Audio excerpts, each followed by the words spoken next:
Mic check 1, 2, 3.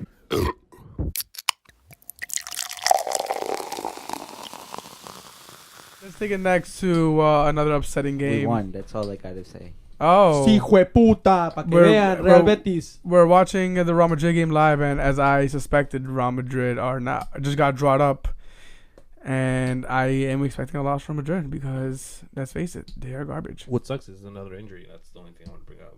But Benzema. But still, how many injuries do we already have? We suck. All right, so let's take it to the next game where West Ham upset Arsenal at home, which is it is a London derby at the end of the day, where the snake assisted the goal for West Ham to continue going forward and winning the game. 1-0 is the final result. The snake? Yeah, Nasri, the snake. Can he really be a snake? Yes. It wasn't a direct transfer. No, but the shit he talked. Okay, well, I don't know what shit he talked. Because you don't know the story behind it, so keep your mouth shut. Please tell us the story. No, you don't deserve to hear it. Yeah, but our listeners do. Exactly. It's not all about Edgar here. Apparently it is sometimes. Not today it isn't.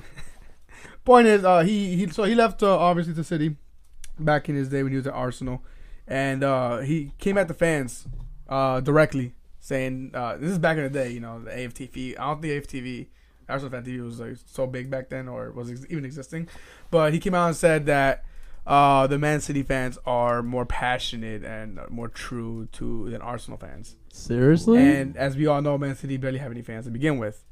So that was a deep shot, especially Arsenal fans. So of course he's gonna be a fucking snake. But then he put the fucking assist in. Fuck. It was a hell of an assist, though. But it was Xhaka's fault, which is, again, is he really as good as everybody thinks? Not with the lineup that we're playing right now. I've always said I was never too convinced with him, but he looked good when Torreira came in and made up for his mistakes. Torreira wasn't in. He got subbed in later. He got subbed in later. So he didn't start. And Xhaka was responsible for that direct goal. Absolutely. And also, he was playing better when we had 4 in the back, not 5. And I don't think he fits that role. He can't play that way. I don't know what role he fits. Is it time to start questioning Emery? No. What are you talking about? I'm wondering. Because Torreira wasn't in. Ozil is on the bench. Dude, what are you even saying? That's just you trying to banter, just trying to start drama. Actually, no. This is exactly what you hear on TV. No, I don't hear anybody saying Emery out ever. Nobody said Emery out. So you're asking me what's questioning Emery? What's that how implying? How is Emery out and questioning Emery the same thing? It's not. I'm not asking for him to get. What's questioning Emery implying? It's questioning that he didn't put Torreira in, which is his best CDM. It's questioning whether Ozil should be on the bench or even be in the squad. He wasn't in the squad today. Well, he was on the bench, right? Or he wasn't even on the field. Where is Ozil? We don't fucking know. Why is he? I'm mistaken. He's still injured, supposedly. There's more behind that. There's more behind the curtain. We don't know. But he trained all week. Yeah, he did. But you're implying that Emery's tactics haven't worked. I'm not implying anything. I'm implying. You're saying question him. I'm asking the Arsenal fans in the room. Is it time to question Emery? Would you question Klopp right now? Do I question Klopp right now? No. If you were in our shoes, would you question Klopp right now? I wouldn't personally, but we're not talking about Liverpool and we're not talking about my feelings. We're talking about yours. It's not drama. That's whatever. Point is, listeners, if you want to share how you guys feel about Arsenal, by all means, drop us a line or our social media outlets. To answer your question, no, it's too soon. Thank you, Marco. Thank you. He's trying to banter, dude. He's like this. He's just trying to be passive aggressive. And you know what? He accomplished it because you kept on going. He's being passive aggressive. That's it. No, I'm trying to point a lot that everybody sees his bullshit. He didn't see it. Listen to it. I'm sorry. We're not being recorded. Boom, in your face. So what I do want to say though is I was thinking on Emery's end, maybe he's testing out different formats, different positions, trying to see what's going to work. Maybe this is a flop test season for him. What do you think, Marco? Because of all the injuries that we've had, I want to say yes. Because we started off playing 4 in the back and now we're playing with 5 because we don't have a strong line of 4. Final 4. Final 4? No, line of 4. Oh. You're looking at me for it. He asked you. I answered my question. Other big news. If you are watching porn, Mia Khalifa, I think her name is. I can't pronounce her name right. Oh, I saw that shit. The fuck? World-renowned porn star, retired porn star, is a huge Hammer fan. West Hammer, because she likes to get hammered a lot. Yeah. She likes taking a hammer. I'm not gonna lie. I thought it was kind of funny. She came out and said, Guendouzi, you're a diving piece of shit. You were on your back more than I was in 2014. Something along those lines. Don't quote me.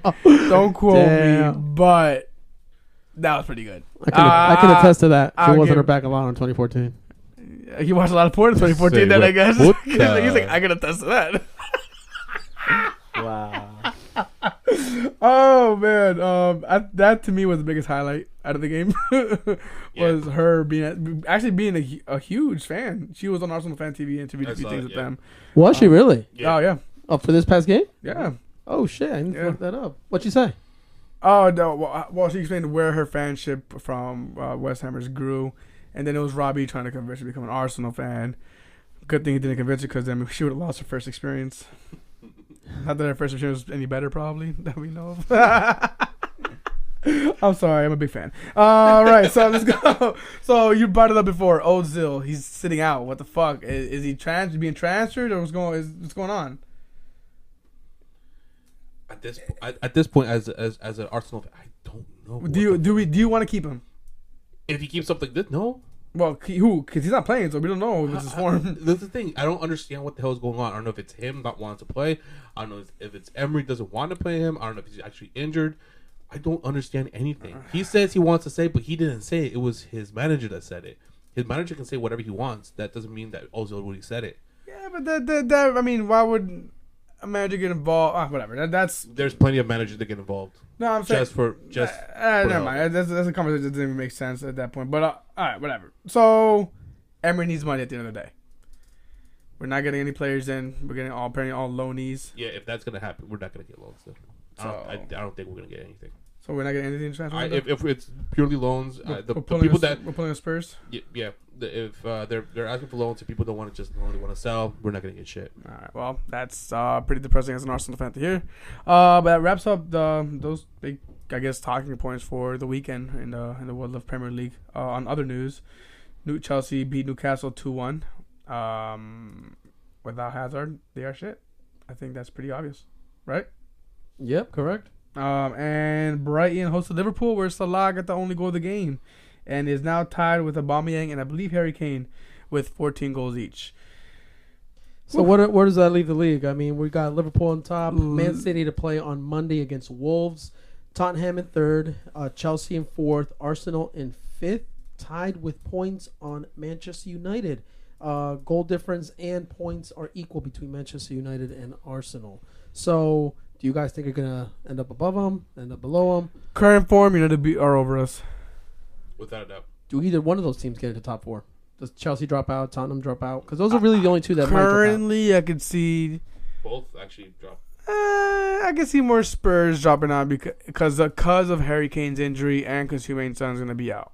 No Chelsea? Chelsea stays in the top I four? can see Chelsea staying in. I mean Hazard, he's just really fucking nasty.